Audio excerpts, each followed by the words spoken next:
Bonjour et bienvenue sur ce nouveau Facebook Live, donc bienvenue dans la communauté des audacieuses. Aujourd'hui on revient sur notre quatrième défi de la semaine qui était donc complimenter ou parler à des inconnus. Donc pour rappel, je suis Émilie Ose, je suis coach spécialisée en psychologie positive et je vous aide à vous composer une vie qui pétille. et donc moi je fais des rendez-vous dans mon cabinet Outouvé où je peux également vous accompagner par Skype. Donc revenons un petit peu sur ce défi. De ce que j'ai cru comprendre, ça n'a pas du tout été évident. Il y a pas mal de personnes qui m'ont quand même dit que finalement, que ce soit sourire ou complimenter ou parler à des inconnus, c'est pas forcément une démarche qui est simple.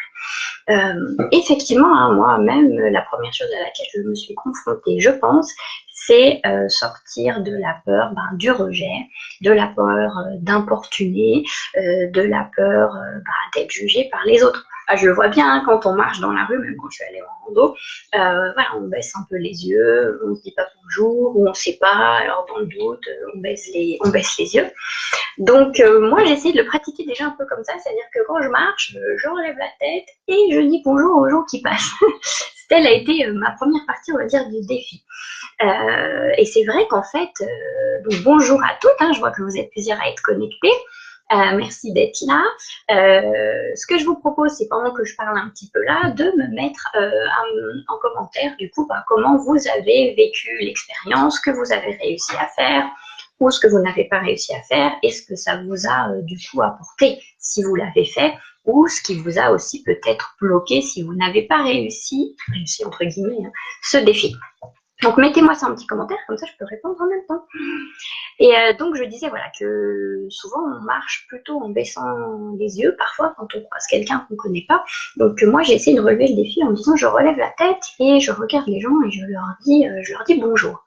Ce qui est assez chouette qu'en fait quand on fait ça, c'est qu'on sort un petit peu de ce sentiment d'isolement qu'on peut avoir, qui est peut-être plus fort quand on habite dans des grandes villes où on a l'impression d'être des anonymes, que personne se regarde, personne se parle. C'est un peu moins vrai. Moi, je suis dans un petit village, on connaît quand même pas mal de monde, on a tendance à se dire bonjour. Mais c'est vrai que finalement, faire consciemment cette démarche de regarder l'autre et de dire bonjour, ça nous sort un petit peu de ce sentiment d'être invisible, d'être anonyme. On a ce sentiment finalement de se mettre en connexion avec l'autre. Et ce qui est chouette, c'est que souvent, quand vous faites un petit sourire ou un bonjour, la personne, en général, elle répond, elle fait de même. Donc, finalement, on donne aussi à l'autre l'envie de se connecter. Et du coup, ça nous fait du bien. C'est ce qui ressortait un peu dans vos commentaires. Ça met de bonne humeur, ça fait du bien, c'est agréable. Et puis, moi, ce que je trouvais chouette aussi dans cette expérience-là, c'est le sentiment d'avoir l'impression d'être plus dans l'instant présent. Parce que finalement, quand je regarde pas les autres, que je regarde un peu où je marche, qu'est-ce que je fais? Je suis dans mes pensées, je pense à plein de trucs, et je suis pas dans l'instant présent. Que là, rien que dans la posture, ça changeait. Alors bien sûr, hein, je regarde toujours un peu par terre pour éviter les crottes de chien, mais ce que je veux dire, c'est que voilà, j'étais plus attentive aux gens qui passaient, plus attentive finalement aussi au paysage, à ce qu'il y avait un petit peu autour. Et puis du coup, moi-même, ça me met en position d'ouverture par rapport à l'autre. Je suis plus le petit ours mal léché là qui marche le matin sur le chemin de l'école. Je suis un petit peu donc, je suis plus en position d'ouverture, on va dire. Et l'autre vient aussi plus facilement à nous. Et, et ça, finalement, c'est un petit moyen, mais qui a une grande, grande force parce qu'il répond à un besoin fort qu'on a pour être heureux, qui est le besoin d'appartenance, en fait. Vraiment, c'est ça qui est important. On a un besoin fondamental d'appartenance et quand on répond à ce besoin-là, ça renforce fondamentalement notre sentiment d'être heureux. Et moi, je l'ai vraiment éprouvé à me sentir plus en connexion avec l'autre, plus dans l'instant présent. On me dit que la connexion est moisie. Donc à celles qui sont présentes, hein, je disais merci d'être là déjà. Et puis voilà, faites-moi un petit peu part de ce que vous avez réussi à faire, de ce qui vous a bloqué peut-être sur ce défi, et puis si vous avez réussi à le faire, de ce que ça vous a permis, pardon. Donc moi je disais, première chose que ça m'a permis, c'est de marcher un petit peu plus droite dans la rue, dire bonjour aux gens, me mettre en position d'ouverture, me sentir connectée à l'autre et me sentir plus dans l'instant présent. Voilà. Donc ça c'était la phase plus, on va dire, complimenter, c'était autre chose. C'était déjà la phase essayer de parler, entre guillemets, me connecter à des inconnus. Après, la phase de parler à des inconnus, c'est encore un peu différent. Alors, je l'ai pas beaucoup fait non plus cette semaine, mais le peu que j'ai fait, je me suis posé la question de ce que ça permettait. Et finalement, je trouve que ce qui est intéressant quand on fait ça, c'est que ça nous permet aussi de dépasser un peu nos préjugés. Ça, des fois, on croise des gens et on a tendance rapidement, on va dire, à se faire une idée de la personne. Et ben voilà que quand on se met aussi à discuter avec ces personnes, ça peut dépasser cette première idée qu'on s'était faite. Donc ça, j'ai trouvé ça intéressant. Et puis, comme je disais, bah, là, vraiment, pour le coup, c'était le rôle du défi, hein. Ça nous fait sortir de notre zone de confort, vraiment, quoi. Ça ouvre le champ des possibles, on commence à discuter avec des gens qu'on ne connaît pas et on ne sait pas où ça nous mènera. Moi, je garde en tête le fait que, par exemple, comme je suis entrepreneuse, je suis allée dans un réseau, au début, je connaissais personne. Ça m'a coûté, hein, parce que aller voir plein de gens comme ça, parler de moi dans un milieu où je connais personne, et au final, je me dis, mais toutes les opportunités que ça m'a ouvert. Donc c'est vrai que voilà, on s'ouvre vraiment à de nouvelles choses, on se donne des nouvelles possibilités en parlant aussi à des gens qu'on ne connaît pas. Du coup, je dirais pour peut-être, si vous avez envie de retester un petit peu ce défi-là, pour vous entraîner, il y a des choses faciles, hein, à tester, comme ce que je vous disais, ce fameux déjà dire bonjour aux gens que vous croisez, les regarder dans les yeux et ne plus regarder par terre, ça c'est la première chose. Et puis, vous appuyer sur des choses, des fois, qui sont simples, que les enfants savent hyper bien faire, je trouve. C'est parler du chien, parler du bébé qui est dans la poussette, ou parler de la situation, en fait, qui est autour de nous, on va dire. Des fois, c'est le temps qui fait, mais voilà, ça peut être aussi si on est au musée, une œuvre d'art, ou que sais-je. Donc voilà, des petites choses, mais qui donnent un bon point d'appui pour lancer la conversation. Bon, et vous alors, comment vous avez vécu cette expérience? Qu'est-ce que ça vous a apporté? Est-ce que vous vous retrouvez un petit peu dans ce que je dis, notamment voilà, dans cette possible connexion à l'autre, dans ce sentiment d'être plus dans l'instant présent, dans ce sentiment de vous donner de nouvelles opportunités? Comment vous avez vécu ça, vous, en direct cette semaine, ou à d'autres moments d'ailleurs, même si ce n'est pas cette semaine, mais dans les expériences que vous avez pu vivre dans le passé? Hein, d'ailleurs, et qui étaient des expériences qui allaient dans ce sens-là. Puis finalement, moi, ce défi, j'ai l'impression que je l'ai un peu découpé, parce que pour moi, il y avait quand même une partie plutôt qui était la posture par rapport aux inconnus, et puis il y avait la partie compliment. Alors ça, j'ai noté aussi que c'est parfois difficile à la fois de faire des compliments, et pour certaines personnes, c'est aussi difficile de recevoir du compliment.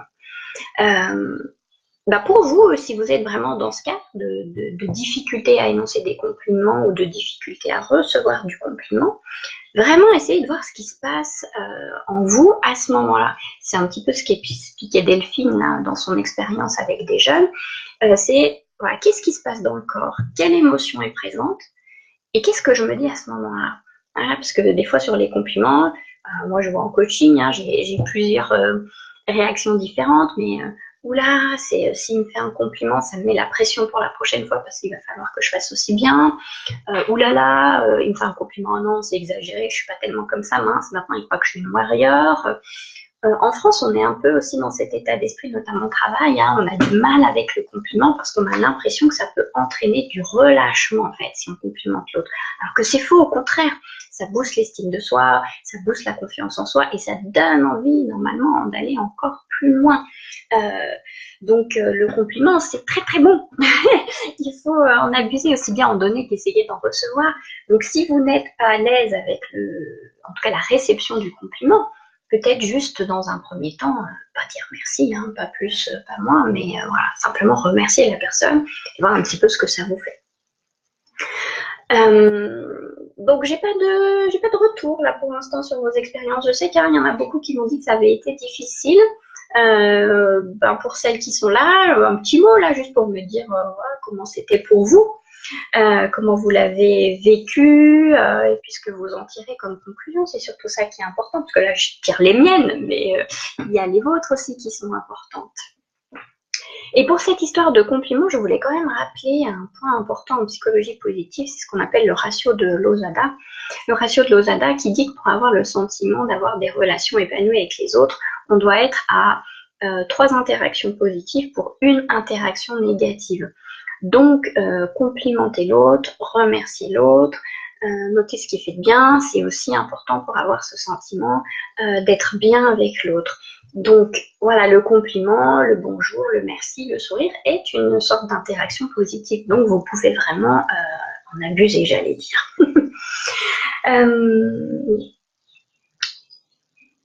Un autre point pour finir, je trouve que vraiment, voilà, dans cette histoire de compliment, il y a vraiment un retour qu'on fait à l'autre, un partage d'intimité. C'est une façon, comme je disais, de l'encourager, de lui donner confiance, d'aborder finalement une relation de manière positive. Donc, je trouve que c'est vraiment un point important. Mais ce qui est d'autant plus important aussi sur cette question des compliments, alors là, ça n'avait rien à voir avec le défi, mais je vous encourage à le faire, c'est aussi de s'en faire à soi. Puisque finalement, c'est se donner de la reconnaissance et ça permet aussi de construire cette confiance en soi et cette estime de soi. Et souvent, la reconnaissance, on va la chercher à l'extérieur, mais c'est bien aussi d'arriver à s'en donner soi-même. Hein, donc, voilà, se faire des compliments, oui, c'est possible. Et même, ça fait du bien, ou se féliciter de certaines choses. J'ai lu des choses qui étaient rigolotes, hein, qui disaient se faire une petite boîte à compliments, par exemple. Donc, notez voilà, les compliments que les gens vous font, les mettre dans une petite boîte, ou alors quand vous avez eu des mails avec des félicitations pour des choses que vous avez faites, les mettre de côté dans cette petite boîte à compliments pour pouvoir les relire. Vous pouvez aussi essayer le questionnaire des forces de caractère, ou participer d'ailleurs à l'atelier qu'on va faire avec Émilie Barré sur le sujet, pour voilà, aussi prendre conscience encore de vos forces. Donc, vous avez cette reconnaissance-là. Offrir des petits mots doux aussi aux autres, ou vraiment dans les prochains mails, les prochains SMS que vous allez écrire, glisser un petit compliment, un petit merci, quelque chose de sympa, en plus de l'information factuelle que vous avez envie de délivrer. Ben voilà un petit peu pour ce défi, étant donné que ben voilà, vous m'avez fait les retours sur le post initial. Comme je disais, ben, si vous avez des questions, vous pouvez les poser tout de suite maintenant, ou en dessous de la vidéo, je pourrais y répondre, me dire un petit peu comment vous avez vécu. Aussi, suite à la lecture aussi de cette vidéo, vous avez envie de retenter l'expérience. Voilà. Et j'ai bien vu que le nouveau défi vous avez emballé. Je voulais juste faire une précision. Effectivement, quelque chose d'inavouable n'est pas forcément quelque chose de honteux. Hein. L'idée, c'était vraiment de se dire, je dis quelque chose où d'habitude, j'aurais peur d'être jugée. Hein, et j'essaye voilà, de me dire, eh ben, tant pis, je m'en fous du jugement des autres. Voilà, et ben merci de m'avoir suivi. Et puis je vous dis à la semaine prochaine pour débriefer donc, sur ce nouveau défi qui est sortir de la perfection. Merci de votre attention, à bientôt.